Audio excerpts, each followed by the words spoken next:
guys, and welcome back to the channel. Today we're gonna be doing one of my literal most requested videos. Literally, I get this request in my comments, in the community post. So today we are finally doing why Bamon should have happened. Now I know a lot of you guys have wanted me to analyze their relationship over the course of the show, but I know there are some people out there who say they would not have liked them to end up together, and I'm also gonna tackle that too in this video. Anyways, before we get into the video, don't forget to like and subscribe, and let me know what other potential ships you guys want me to analyze in the future, because I feel like this could also be really fun and interesting to do. So let me know in the comments any other ones you guys have. All right, so I'm first gonna go into the pros, basically why they would be good as a couple, and then later on I'm gonna play devil's advocate for those people who don't like Bamon and talk about the cons of why they probably should have just ended the way they did end in the show. There are some of y'all out there that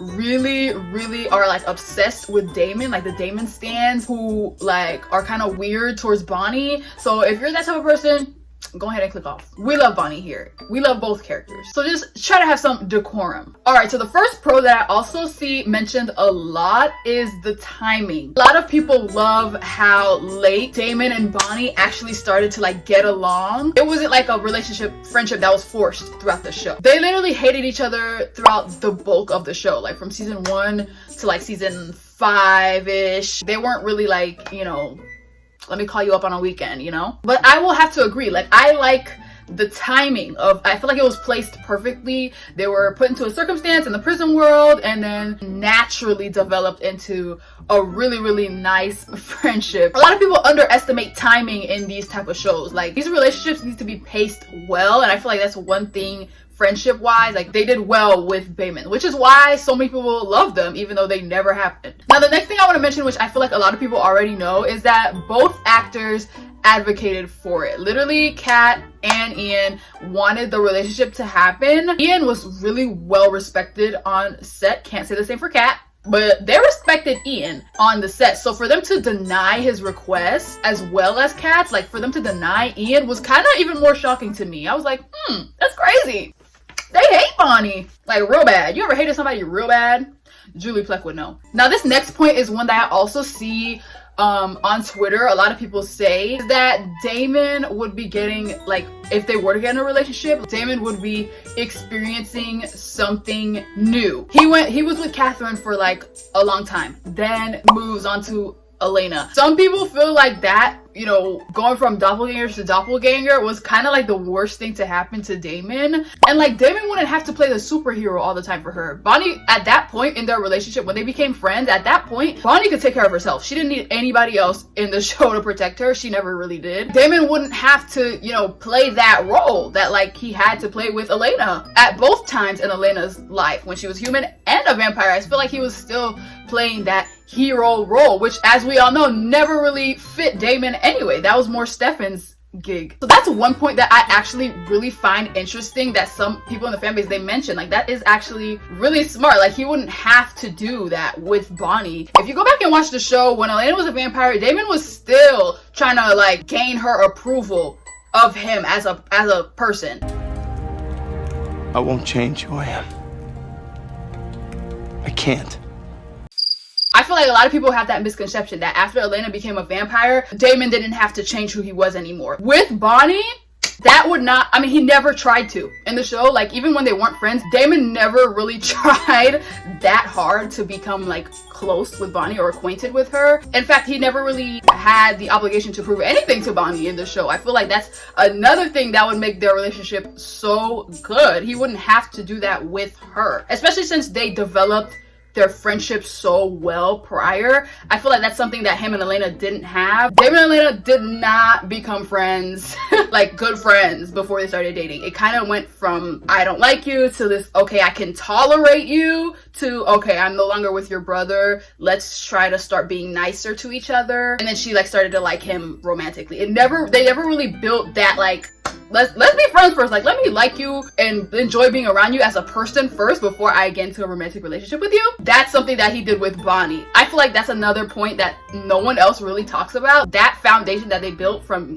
becoming friends over that season would have been perfect. Like, are you kidding? Julie had the groundwork set up for her and she still fucked up. And I know somebody in my comments were like, why are you always blaming Julie Plec? Like, Michael, like who was also like an executive, I think, writer on the show, is to blame too. Yeah, I blame him too. But you know why I blame Julie more? Her big mouth, she was always at the forefront, always like on the Comic-Cons, like who was talking the most? Who was doing the most about the storylines and the characters? Julie. Michael was talking too, but like Julie was the one saying, okay, yeah, we're not doing this and that. Michael was writing some crap too, but at least he kept his mouth shut. Julie was writing crap and she was doubling down. All right, moving into the cons. I know it's like kind of bad to end like to do this after the pros, but I gotta acknowledge, like, I gotta be fair. Now, there are some people who say that them being friends was more than enough and that them going into a romantic relationship would have ruined everything. To an extent, I can actually understand those people who think that way. Like in Bonnie and Damon's case, they built like such a strong trust, not only in the prison world, but when Elena's life was tied to Bonnie's, Damon and her also built a trust over that too. For the people who say that them being in a relationship would kind of ruin that, I can understand that. Being in a relationship is so different from being just friends with somebody. There's more obligations, honestly. So like, what if they broke up? Like, I personally don't think that would ruin their friendship because Bonnie and Damon had developed such a strong trust, an unspoken trust between each other, that I feel like if they did go out and they like end up breaking up, I don't think that would risk their friendship. I feel like they had, like, the trust that they had developed was already so strong. I wouldn't be worried about that, honestly. Now, this other con is one that this is just more like towards the people who just probably don't really like Bonnie like that. They say that they don't match. What do you mean don't match? Every time I ask them to elaborate don't match, they have a hard time explaining to me how they don't match. Like, are you trying to be like, these little like undertones, these little microaggressions? I don't understand. Who Damon was and who Elena was were two completely different people. So I don't want to hear him not matching with anyone in the show. Like, she was the furthest like him. And I know after she became a vampire, she started to have the similar impulses, but she still as a person was very different from Damon. And I believe there was an episode where when they were dating as vampires that Damon even explained that to her. Like, just because we're a couple now, I am always who I was. Like, so him and Bonnie not matching, especially at that point in the show, I feel like is not a valid argument against their relationship. The way Damon grew to love Bonnie was just so authentic to me. Him and Bonnie, they had nothing. Like, he didn't know anything about Bonnie. With Elena, you know, he had the blueprint. But like with Bonnie, it was just so natural and authentic how their friendship grew. Like, he started to sacrifice for her, which is something, like, if you told me when I was watching season 1 or 2 that he was gonna end up doing this, I would look at you and like my eye would start to twitch. But like the fact that it was so well done, like, that's real enemies to lovers. Like, we always talk about, yeah, some people say that Elena and Damon are enemies to lovers. Bonnie was Damon's enemy. Like, she wanted him dead. Bonnie was his enemy. There was a point in time, I don't remember which season it was, where she wanted Damon gone. She had decided, he's the problem, we need to get rid of him, and I'm gonna do it. If I find that clip again, I'll include it in this video. Everything that happens is his fault, Elena. Bonnie, stop it.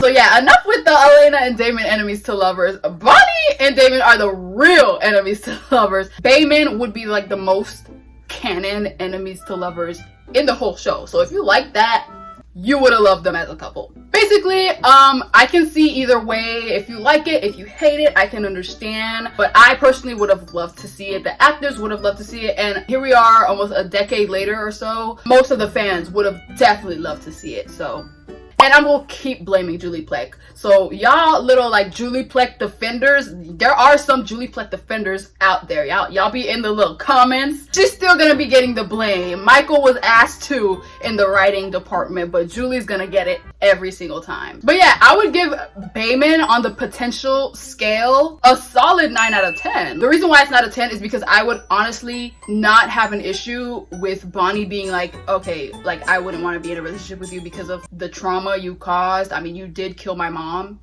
That would be a valid like reason for Bonnie to like not want to be in a relationship with him, because he has destroyed so much in her life as like a kid when she was in school. Like, that would be a valid con. Like, I love you, we're friends now, and you're somebody that is dear to me, but what happened in the past will just always be there, and I wouldn't be comfortable developing a romantic relationship with you.